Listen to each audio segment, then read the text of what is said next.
Welcome to the Forager Podcast, where I talk with cottage food entrepreneurs about their strategies for running a food business from home. I'm David Crable, and today I'm talking with Katrina Bland. But first, I wanted to talk about your cottage food business website. I recently researched all the free website builders out there and found that the best one for cottage food businesses is Square Online. So I created a brand new free tutorial that walks you through the steps you need to take to build a nice and powerful e-commerce website for your cottage food business for free. Now you might be thinking, what's the catch? There isn't one. Square Online is a really incredible tool that I personally use for my own business, and I'm constantly amazed that cottage food entrepreneurs still use other website builders like Wix, Squarespace, and GoDaddy. So if you want to learn more, you can watch my free tutorial by going to forger.com/website. All right, so I have Katrina on the show today. She lives in Catonsville, Maryland, and sells allergy-friendly baked goods with her cottage food business, Sweet Benefits. Katrina has run her baking business since 2012, but it wasn't until she invested in coaching a few years ago that it really started to grow. Since then, she created a website and started getting large corporate orders surprisingly quickly. She has now had many orders that are well over $1,000 each. What's really fascinating is that Katrina did not need to improve or change her products at all to make her business more successful. Instead, she changed how she marketed her business to get her products in front of the right people, and that made all the difference. Let's see how she did it. Welcome to the show, Katrina. Nice to have you here. Thank you for the invitation. I'm excited to be here. Well, Katrina, take me back. I know you've been doing this for a while. How did this all get started? Well, I've always been interested in baking. I grew up baking with my mom, who was a really good baker, home baker. She didn't do it professionally. It was just her way of giving back to family and friends on holidays. So I was always in the kitchen and I was always what we call now like the little sous chef. So I was always the helper. I tested the batter, I got the pans together. So it was just for me at that time just an opportunity for me and my mom to be together. It never knew that it would actually become like something that I would do as a business. So, when did you actually think about starting to sell your baked items? I'll tell you, I initially started because my background is in exercise physiology. I'm a personal trainer. So I started making honestly healthy treats for my clients because I was always giving them what I said would be the ingredients for a healthy treat. And they were just like, if you could make us something, like then we know is something that we should have. So I actually started making granola and energy bars for clients. And that kind of morphed into me going to culinary school and then doing baking. Wow, definitely not a typical starting point, to start as a personal trainer and then go down a path of selling baked items. So it's interesting. You don't sell granola bars or energy bars now. So did you think that your business was going to look different when you started it? Actually, I really only thought that I would do that for clients initially in the beginning, but I always had this love of baking and chocolate.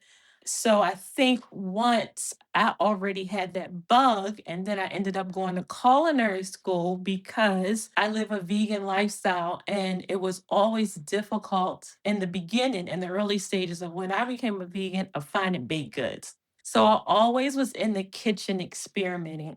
So I had the idea, like, no, I'm going to go to culinary school. I can get the science behind this. And I thought that it would make my baking easier because I assumed there were some grandiose products for vegan bakers that we just didn't know about. Actually, that wasn't the case. As it turned out, just at that particular time, it just wasn't mainstream. So most of the products that I got from like vegan websites or at that time, like a Fresh Fields or like a Whole Foods is what we call it now. So there were specialty stores that I ended up having to go to get particular products. And I thought that going to culinary school would help me with knowing the science behind things work. And then I could then find the alternative ingredient. So that's really how the baking came about for as far as cakes and cupcakes and things like that. I wanted to be able to provide vegan, non-gluten containing, and also regular baked goods. So I went to culinary school because I wanted to get it straight from the source. So, if I'm hearing you correctly, you went to culinary school to try to learn more about how to bake vegan products, but it did not actually teach you that. It did not actually. No, it gave me the science, but I had some wonderful chefs and a wonderful French chocolatier. I learned a lot about chocolate. I always had an affinity to chocolate. But in that field, people aren't, they're like, dairy is what it's going to give it its tenderness, sour cream. They're like, no, you need these things in baking. So they actually couldn't understand why I didn't want to use eggs. They're like, why would you not want to use eggs? These are the things that's going to give it its leavening. And so I learned a lot from them as far as regular baking too. I also learned a lot about technique, which I appreciate. And I wouldn't have done things differently. But in retrospect, I ended up learning the substitutions that would work in those baked goods. But I also had some valuable lessons as far as technique and ingredients and how to decorate products through culinary school. So, about what year was this when you went to culinary school? I graduated from culinary school in 2011. And then, how long after culinary school did you start to sell baked products? So I would probably say 2012 is when I decided that I really wanted to do it as a business. I didn't know at that time that whether it would be full time or part time, but I really knew that I wanted to do it as a business. And I started doing farmers markets. And I said, well, I will bake. I'll offer these items and then I would let the customers tell me if it's something that they wanted or they enjoyed, and this was an opportunity for me to get feedback. So I did the farmers market for that entire summer, the first time. So I was there every Saturday. And so I would see the same people come back. And I started to build like a little clientele of people. And they were able to tell me, oh my goodness, this was really good. I've never had this. I didn't know that I could have it this way. So the farmers market is where I really decided that this is what I wanted to do. I wanted to do it as a business. I think the farmers market helped give me the confidence and the marketplace to know that there is a need for it. Well, I'm thinking about Maryland's cottage food law. They initially passed a law in 2012, maybe fortuitously, and it only allowed sales at farmers markets and public events. Is that why you chose to go the farmers market route because of what the law was allowing at the time? Absolutely. That is exactly right. And it was also my first introduction to a commercial kitchen because at the farmer's market, you had to have a commercial or access to a commercial kitchen in order to even participate in a farmer's market, which ironically is also how after that I started finding out information about cottage food and I stumbled upon the forager. Okay, so you actually didn't start from home when you initially started your business. Yeah, well, what I did was when I wanted to get into the farmer's market, because in the beginning, the law and the websites are very, in my opinion, they weren't as clear only because I had never ever had to bake under this particular umbrella. When you're doing it just for family or friends, or at that time for clients, they were just getting things personally from me. But when I decided that I wanted it to be a business, I wanted to make sure that I was doing it the correct way. So, yes, my first introduction to the farmers market, they're the ones that kind of told me, oh, well, you need a commercial kitchen. Oh, well, you need to have access to a commercial kitchen. You can't just come to the farmers market. There's certain way things has to be set up at the farmers market. This is what you can sell. This is what you can't sell. And that was really my first introduction to the business. Yeah, not too surprising to hear because it was such a new thing at the time. And even probably the health department didn't really know about the new laws and everything. So I know you're a licensed home baker now. When did you make that transition?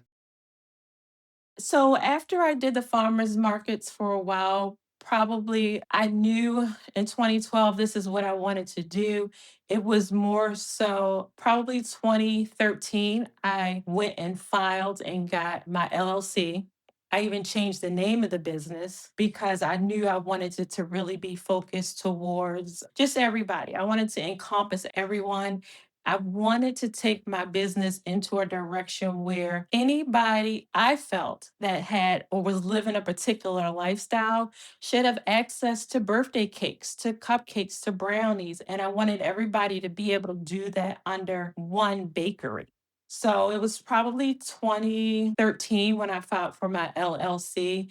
And I went online some more and found out that there was a cottage food law, and I found out what things you could do and what things you couldn't do. And once I became licensed with the college food law, I started to bake from home at that point, and I still bake from home.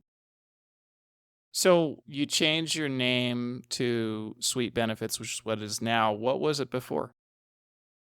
It's actually funny. The name before was Not Just Desserts. And so for me, it was a play on because I started with my granola and my energy bars. I wanted you to be able to have something sweet, but I wanted to be as nutrition packed for my clients as possible. So that's why I came up with the name Not Just Dessert. So this was more than just a dessert. Although it was tasty and palatable, it's also something that was good for you. So I included ingredients that at that time I felt like my clients needed because they were exercising. So I made sure it had healthy fats in it. I made sure it had chia seeds. I made sure it had nuts in it. So not just desserts is what it started as. And then I transitioned once I filed for my LLC and my EIN, I went to sweet benefits. So they're sweets with benefits. Not just desserts is, I mean, sounds to me like a decent business name. Do you feel like that name would have held you back over time? Actually, no, I don't. I really liked that name in the beginning. I had a different logo. I had like a person running. So it was really based at that point around getting healthy desserts for people that were also into fitness. I think what happened was, I can't remember. I want to say that maybe somebody had that name or something similar to it. There was a reason why I changed it to Sweet Benefits. If I think back about it, there may have been another Not Just Desserts. And so the name, I didn't want to cause confusion with anyone. Now, I saw that you had some help from college students back in the day with them coming up with a business plan and everything. Tell me about that. Yeah, so the thing about me is once I want to do something, I always try to go to where I think that I can get the help. Because so I went to a community college to get an associate's degree in business. Once I want to do something, I want to go straight to the source. I'm trying to cut out as many middle people as I can, and I'll try to get there, I guess, in a quicker fashion. So I went to CCBC, which is our community college, and I went to business school because I told my professor at that time that I had a business that I wanted to start. So they had a program there where they had students that would actually, part of their degree is to find a business. They kind of would do like feelers just to see if there's a person or if your business idea is something that people would be interested in. So in their classes, they had to go through and see, are people interested in vegan desserts? Are people interested in healthy granola? Are people, so that was kind of their, and actually those students actually came up with that logo. So I had the name and they actually came up with the logo, which I thought was really sweet. They helped me do my business plan. They actually went out and did questionnaires about are people really looking for this? And they came back and said, actually, people are interested in desserts. They're interested in healthy desserts. There is a community of people that need vegan, there's a community of people that need non gluten containing. That was a great experience for them and for me. So this was a business competition, and then they picked up your business idea essentially and kind of helped flesh it out and made a business plan for it. Do you feel like that changed the direction of your business at all? No, I think what it did was let me know that there was a business out there for me. I think it helped me really decide that there's a need. There is a problem out there and you have a solution. There's a need for this. People are looking for it. They don't know where to go to find it. And you could close the gap for them. All right. So, just to kind of recap so far, you have this love of baking that was inspired by your mom, and then you started to sell items to your clients, and then eventually decided to go to culinary school in 2011. And then in 2012, you decided to start selling. So, what were those early days like? Can you remember what your first sale was or first sales were at the farmer's market? And how did your business grow? Yes, so I remember that a lot. So that was a great experience for me because it allowed me to know what my community was looking for. And I actually got some clients from that. So I sold my granola there. I sold energy bars. At that time, I sold blueberry muffins. And I had some gluten free cookies that I sold. So from that, I actually got a health food store who wanted me to provide the energy bars to her store. So that actually was the first time that I was able to like put my product into a store, which was the first time I'd ever done something like that. I also had a community college who dealt with special needs kids, and some of the kids had a diet or lived a lifestyle where they needed non gluten containing things. So I actually, for probably a year or two, whenever they had events for the kids, I would bake the cookies for them. I would do the regular ones, and then I would also do non-gluten containing cookies for them. So it was really a great experience. I actually got two of my first big clients from the farmers market. And at that time, the cottage food laws didn't allow wholesale, but you were selling from a commercial kitchen, which enabled that. So, how do you think your business would have gone differently if you had not chosen to start from a commercial kitchen? I think that eventually it would have started. I think that it just would have taken me longer just because I feel like Maryland's law, even to date, they are just, it's 2026. I just think that they're behind the curve on it. I feel like they don't offer enough of information. I feel like the people that are even in the health department, just there needs to be, in my opinion, a separate department solely just for cottage food laws. I think that the information that's on the site, you don't get to talk to the people that are abreast, that really know about the law. So you really get taught a lot of times, or you really get referred back to the website. It's like, oh, whatever the website says, that's what you can do. If it's not on the website, you can't do it.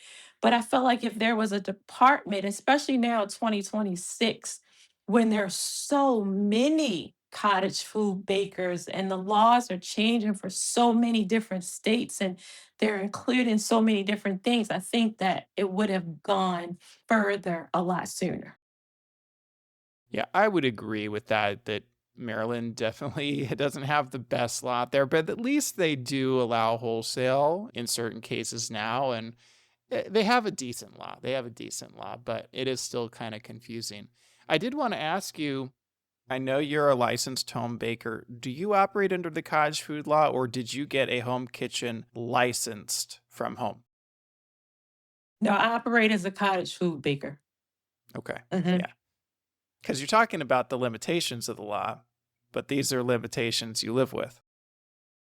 I do. I do. Because I'd like to see it. Well, it is not my goal or it's not a passion for me to have a storefront. So I like being a cottage food baker. I love that I've learned a lot about it.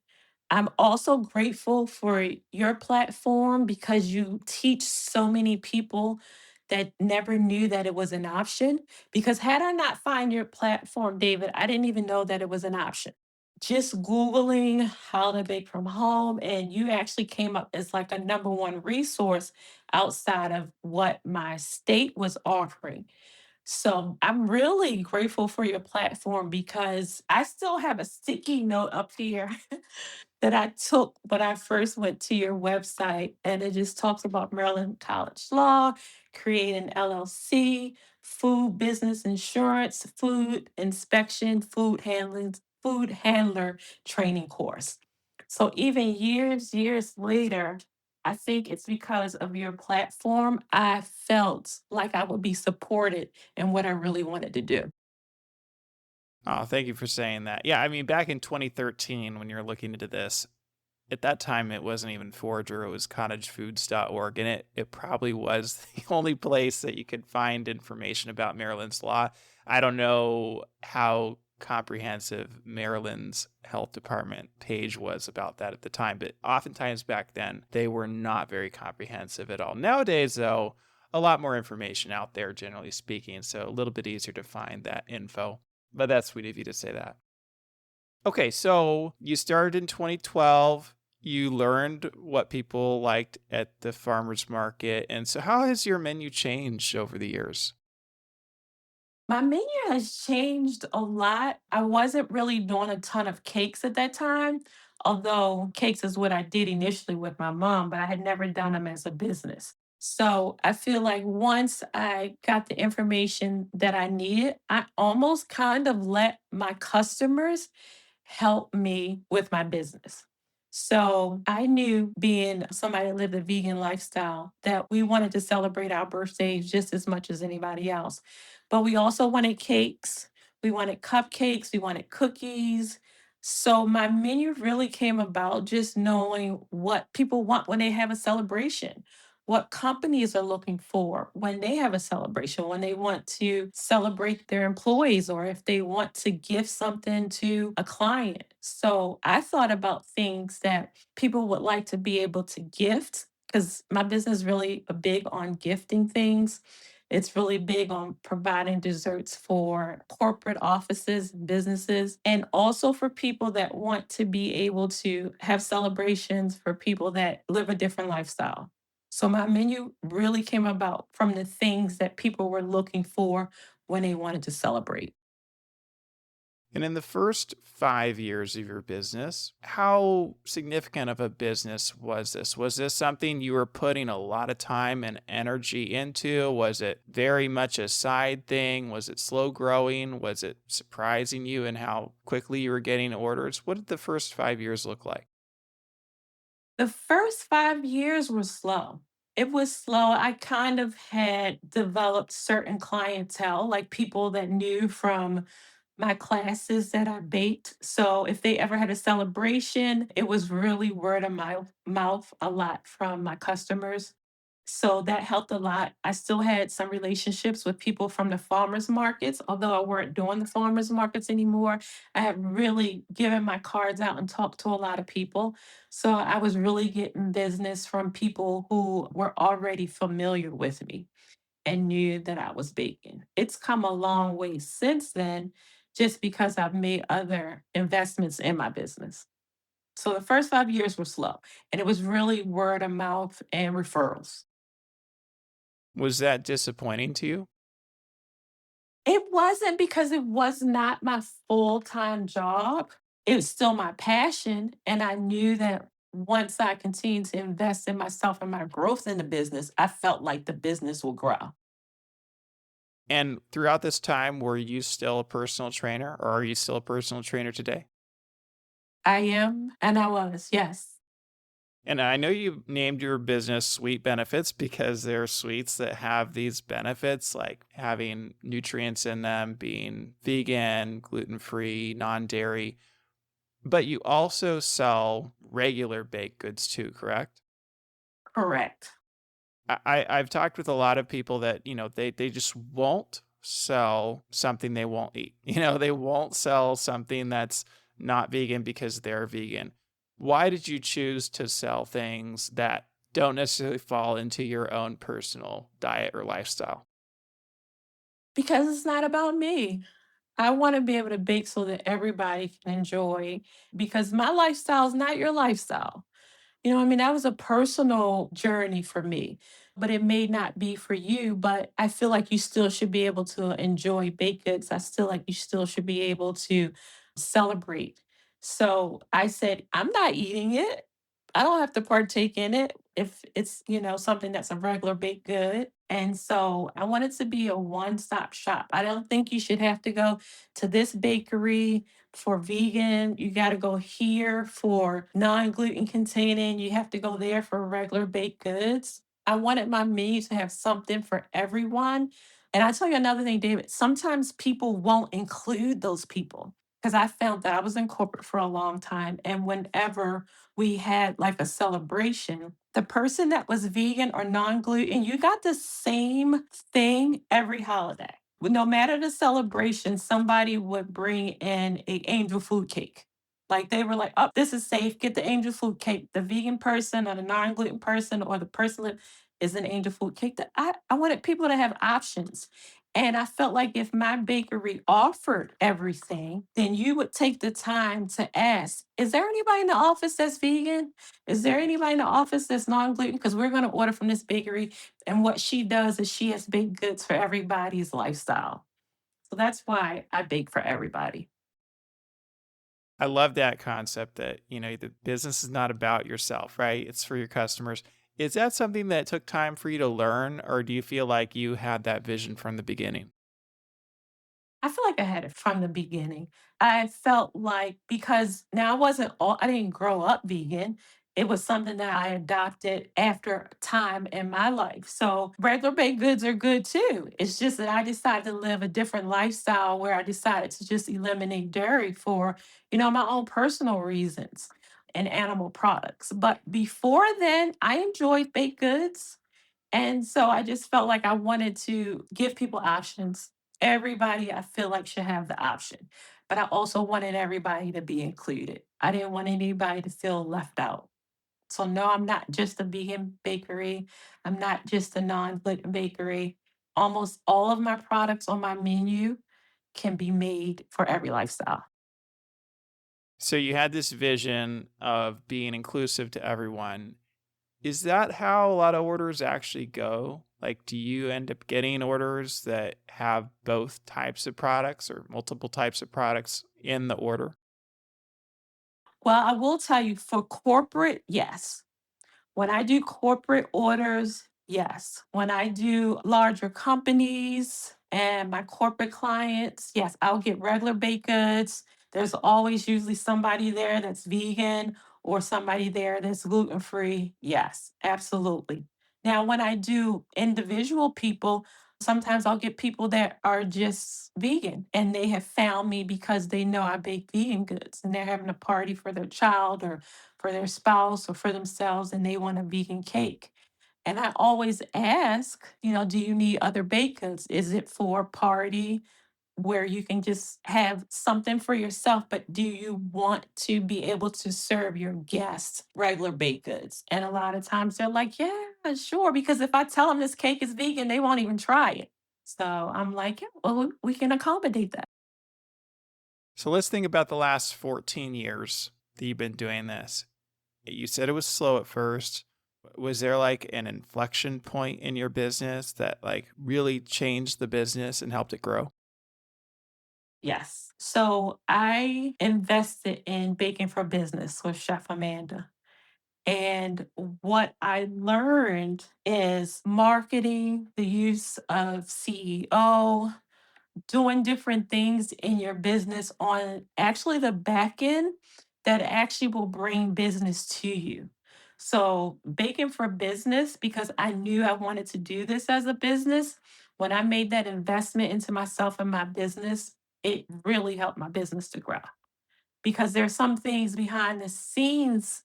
There's business things in baking that bakers need to know about in order to elevate, in order to get their business to the next level. So you invested in coaching from Chef Amanda Schonberg. She was on episode 80. And what year was that? When did you make that investment?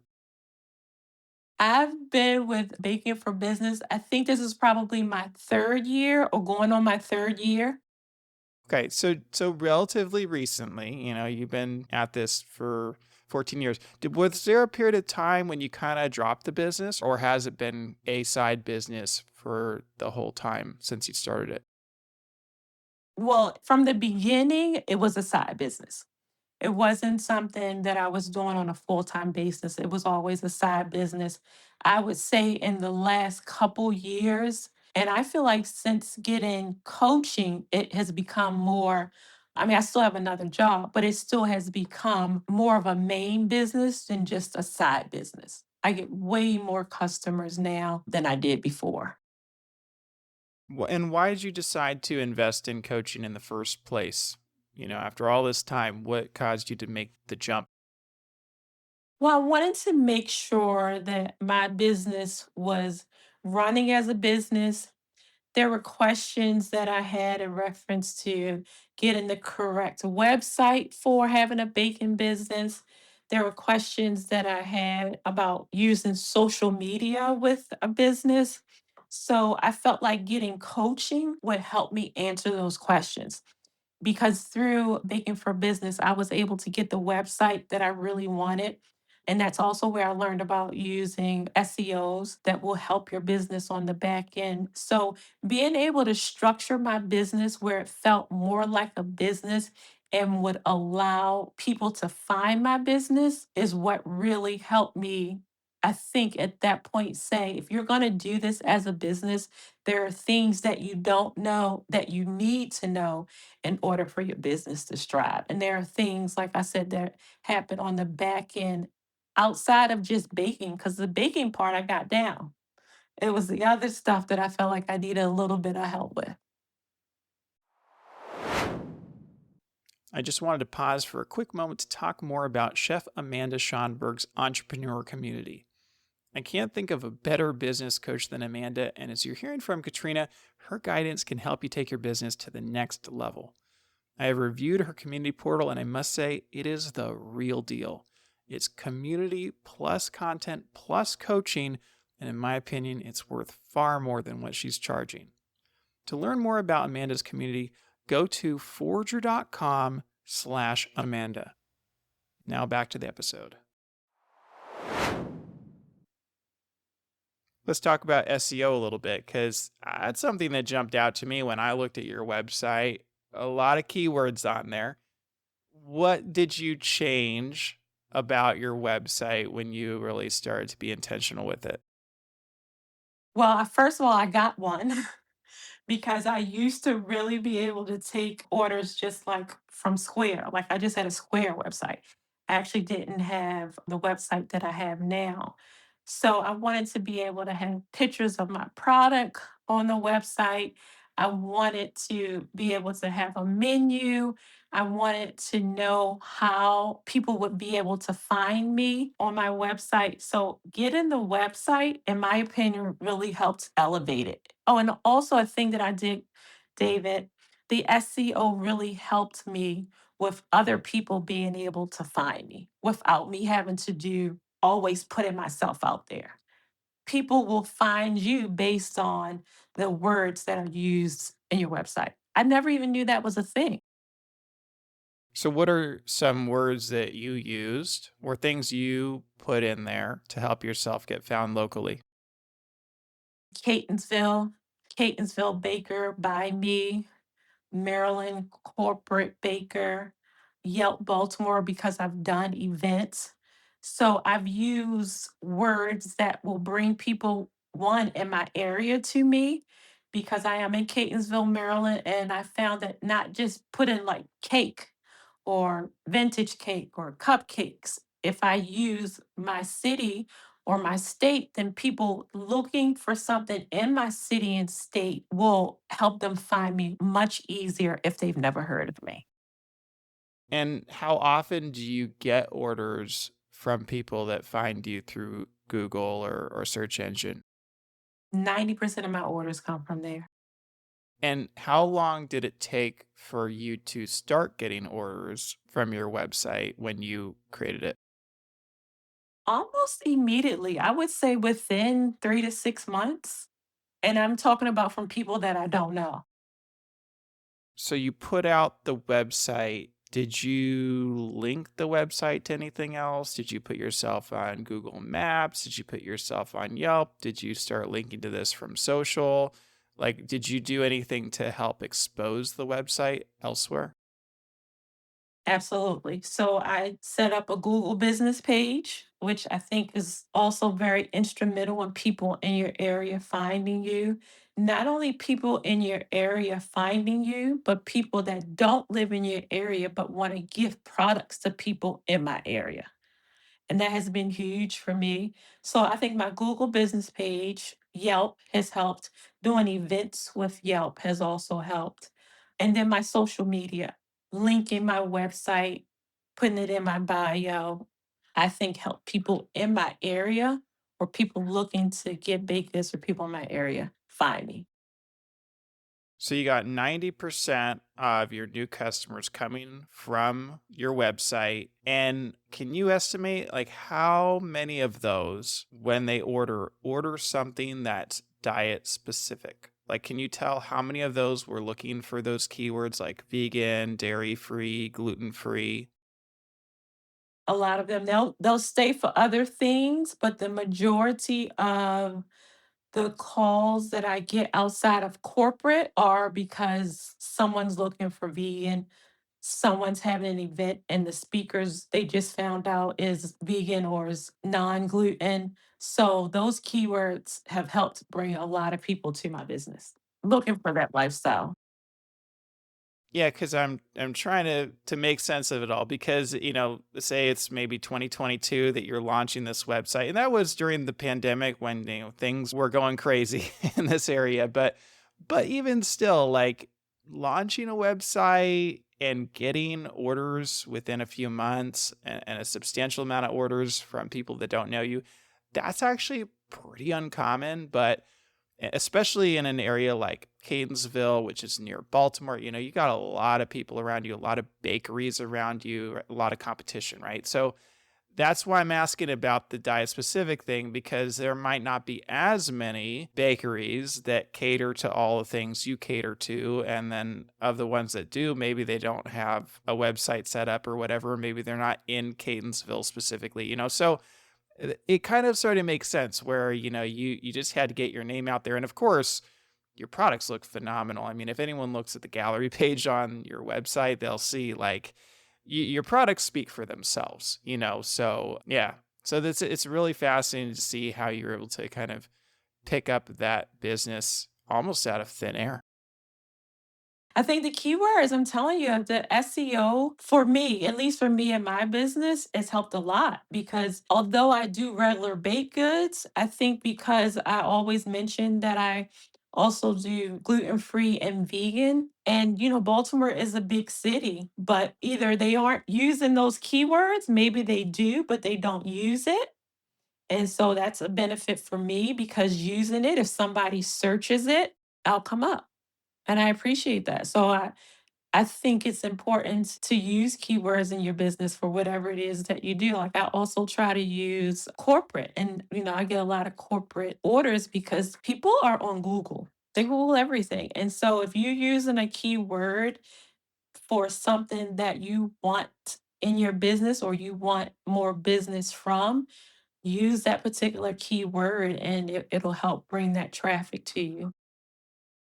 Let's talk about corporate orders a little more. I agree that typically corporate orders oftentimes come from those Google searches. What kind of corporate orders have you gotten so far?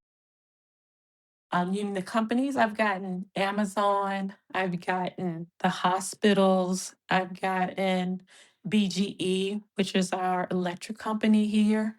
I've gotten Constellation Energy. I've gotten financial businesses. I've gotten real estate people. I have people that are in some of the schools, the country schools and surrounding schools in our area. And the colleges, I've gotten orders from the colleges. And what percentage of the orders you're getting through your website are corporate orders? I would probably say out of 100%, easily 85% of my orders are corporate. So this is a pretty big change for you, right? Because it sounds like you went from maybe like not doing hardly any corporate orders for the first 10 years of your business to then creating this website and shifting to sounds like largely a corporate order business. Yep. And I think because, see, the thing is, I was always there, but if you have a business and nobody knows that you're there, they can't support you. So I think it's important that when you start a business that your website is important, having a website is important. It makes you more professional. Professional people look for certain things. Setting up a Google business, I think has been really instrumental in that because you can also use your SEO keywords there. Your chambers in your state are important. It's always important to be a part of those. Also, I think doing the community events, even though I started with the farmers markets and I don't do them as much anymore, I appreciate that experience. I met a lot of people from my community through there that I might not have met. What's the largest order you've done?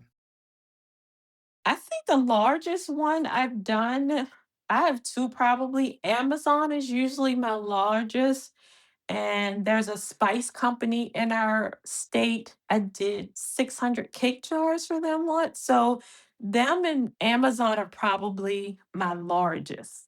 I do pretty large ones with the cupcakes between 5 and $600, especially when it comes to like Amazon and like a spice company. Yeah. So those 2 corporate orders are probably my largest that I've done. You said 600 cake jars. I see on your website your cake jars cost $8 a piece. Is that the price they're paying? Yeah, well, and for actually the spice company, if you look on my page, they decided to do the regular cake jars are 8 ounces. They decided to do 4 ounce cake jars for so many people. So they pay half, almost $5 a jar for them.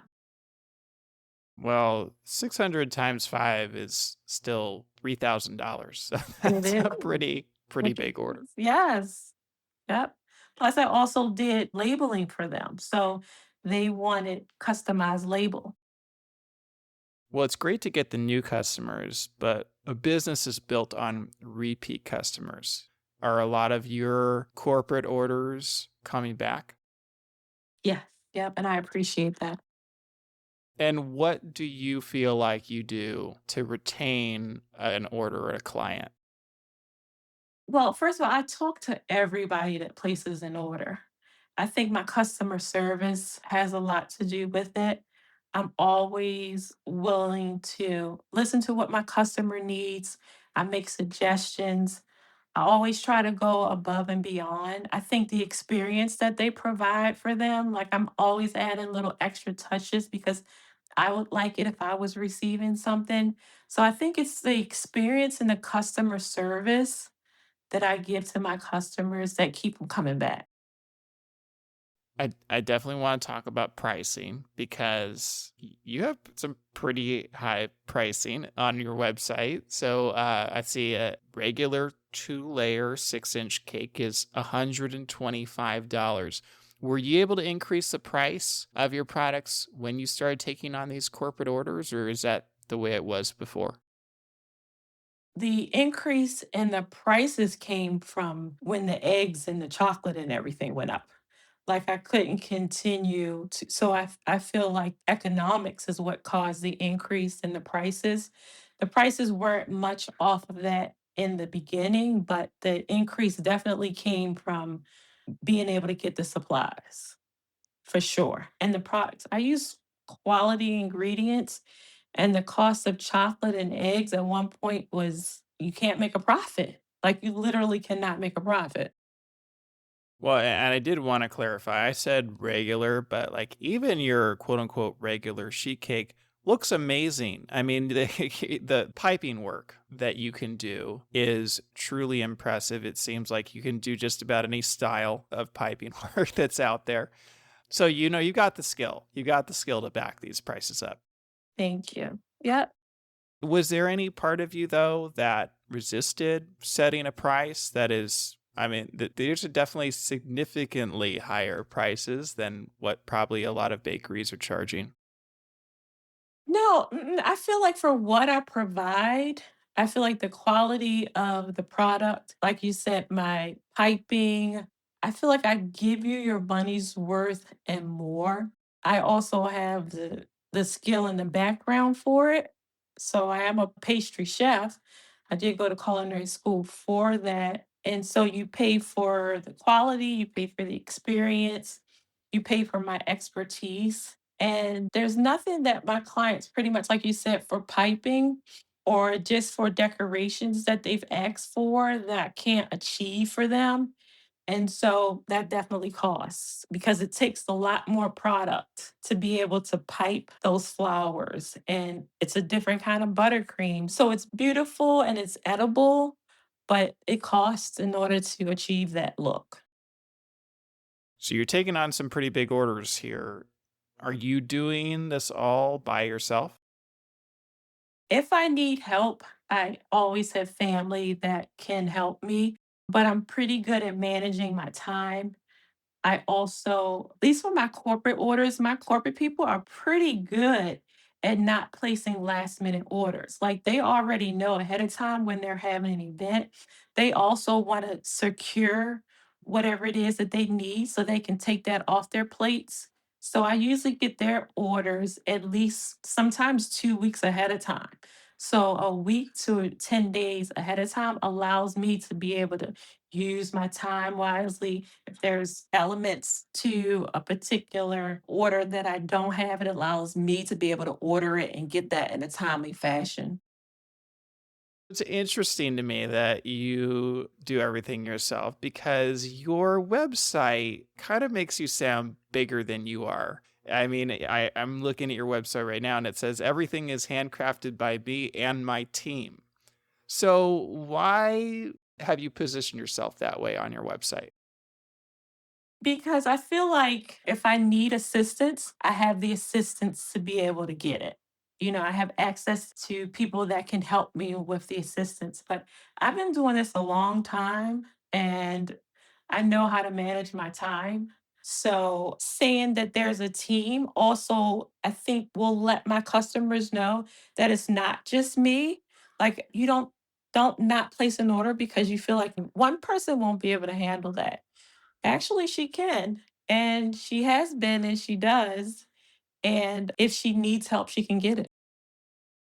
One thing that I do see on your website is that you do have an about page, and also looking on your social media, you do have a couple posts about yourself. But if I know Chef Amanda, your coach, she probably would say you need to put more about yourself out there. Definitely. She would. She definitely would, and I'll work on that. I think one of the things in my business is I struggle with being in front of the camera. I'll do voiceovers and I'll always post, but I do make sure that there is a picture of me on my website so that people can say there is a real person. We've seen her. And then of course, if you're local, you see me anyway.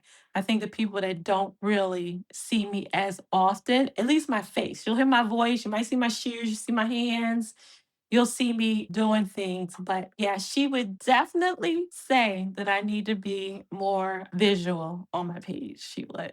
I'm working on it. So, what's holding you back?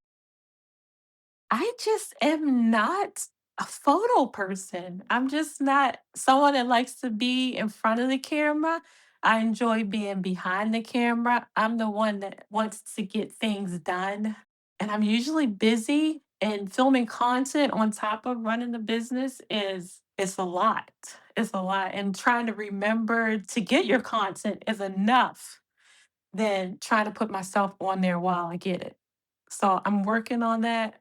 Look for more of me in 2026. Do you feel like it's held your business back at all? Not at all, which is I'm grateful for that, but I think because I meet a lot of my customers face to face, whether you're getting a pickup or delivery, I'm the one doing it. So they've met me and they know what I look like, and we have developed a rapport. The only people that haven't are the people on social media. And most of my business does not come from social media. Why do you put any focus into social media? Because you do. I mean, I can see on Instagram you do. You post, it looks like 100% reels, but it sounds like is that effort paying off? For my business, I really use social media, David, for like a gallery for customers. If you are ever wondering, you need an idea, you want to see something that I've done, that's what I use social media for. You can always go to my page and you're like, oh, I'm having a graduation. Oh, I've done some graduation cupcakes. Oh, some custom logo cookies for my business, for a team that, my C suite. Actually, if you like, I can send you some examples, or if you'd like to stroll through my social media page, if you see something on there that you like, we can replicate that, or we can add or take away. So I really use that for a gallery. Is there anything you feel like is challenging to you today in holding your business back? I do. I think I would like to see more third party entities really embrace cottage food businesses more.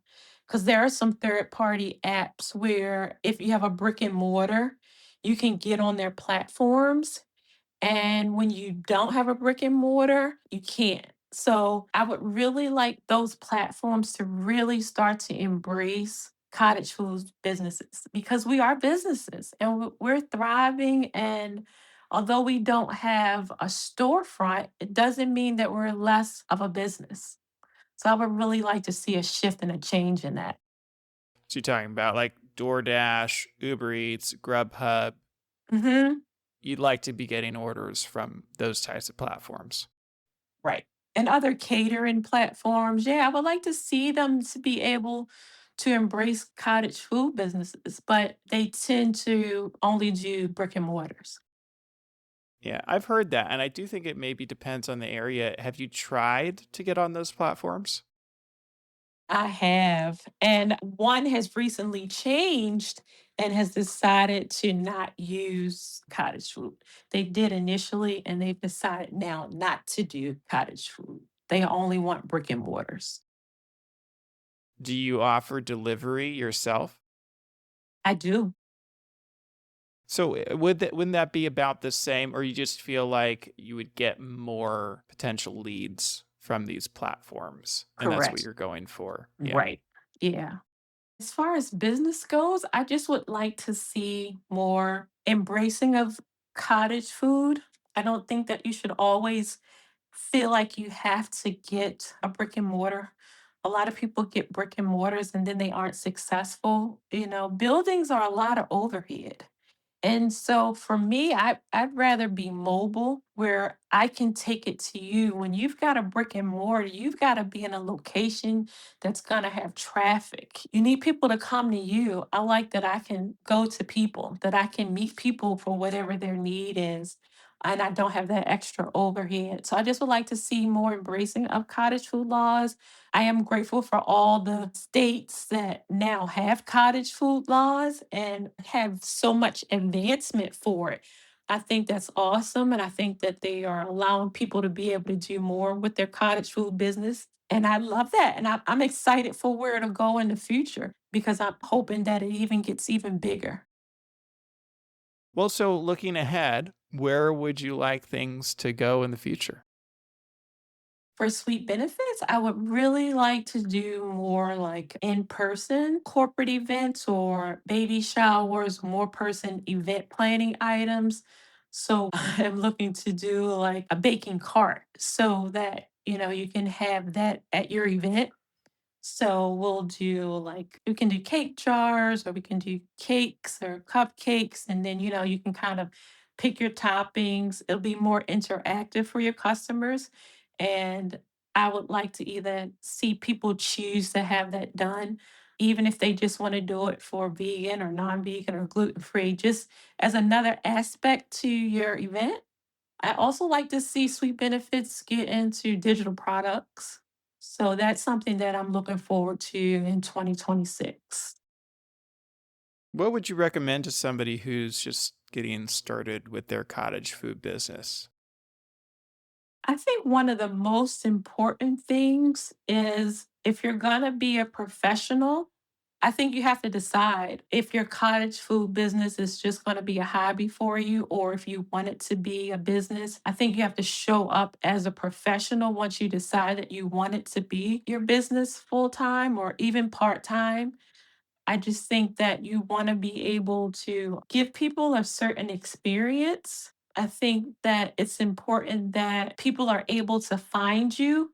So, a website puts you in a certain light professionally. So, I think it's super important that if you want to do this as a business, that you definitely have a website, whatever platform that you use, as long as you have one. I would always recommend doing Google Business because you'd be surprised how people will find you.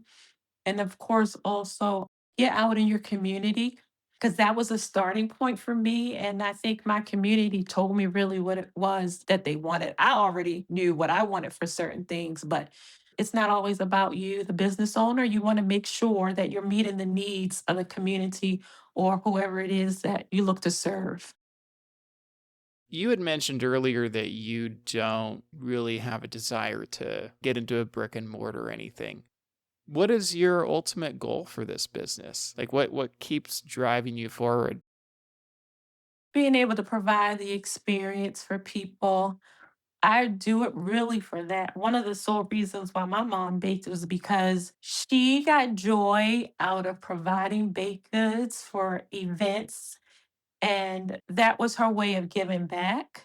So I still get joy when people pick up their birthday cakes or when I deliver a birthday cake or someone. Oh, I just had an order recently where she's in Barbados, but her grandson goes to the country school here. And it was his birthday, and I was able to take him and his classmates desserts for his birthday as a surprise from her. So I love that. Like, I love to be able to give people edible gifts like that. And I don't know, that makes me happy that it made somebody else happy. Like for me, it's more than just like the cupcake, it's the whole experience. Like, your sister is vegan and you're in Atlanta and she's here and it's her birthday and you want to send her something and I get to deliver it to her. Like, what? And she's like, oh my God. Like that for me is why I do it. I do. I love the experience of being able to give people edible gifts, and I like it. I want to continue to do it. I love baking. I'm a creative person, so I like to be able to decorate. Maybe I'll get in more into teaching people how to do that, how to pipe, how to decorate. I have a couple ebooks, one that I have out and one that I'm working on. So I know I like to be able to give that experience to people. Well, awesome. Thank you so much, Katrina. Now, if somebody would like to learn more about you, where can they find you or how can they reach out? They can find me on Instagram at Sweet Benefits. I'm also on Facebook, not as much, but I do have a Sweet Benefits page there. You can also check out my website at www.sweetbenefitsmd.com. If you're ever looking for desserts, you can also, our number is also listed there. If you ever just want to give us a call and chat to find out if there's something that you think you're interested in, whether we can do it, whether we can't do it. We try to be as accommodating as possible. Awesome. Well, thank you so much for coming on the show and sharing with us today. Appreciate you. Thank you. That wraps up another episode of the Forger podcast. For more information about this episode, go to forger.com/podcast/163. And if you feel like you've gotten a lot of value from this podcast, I have a favor to ask you. Could you take a quick moment right now and leave me either a review on Apple Podcasts or a rating on Spotify? It's truly the best way to support this show and will help others like you find this podcast. And finally, if you're thinking about selling your own homemade food, check out my free mini course where I walk you through the steps you need to take to get a cottage food business off the ground. To get the course, go to cottagefoodcourse.com. Thanks for listening, and I'll see you in the next episode.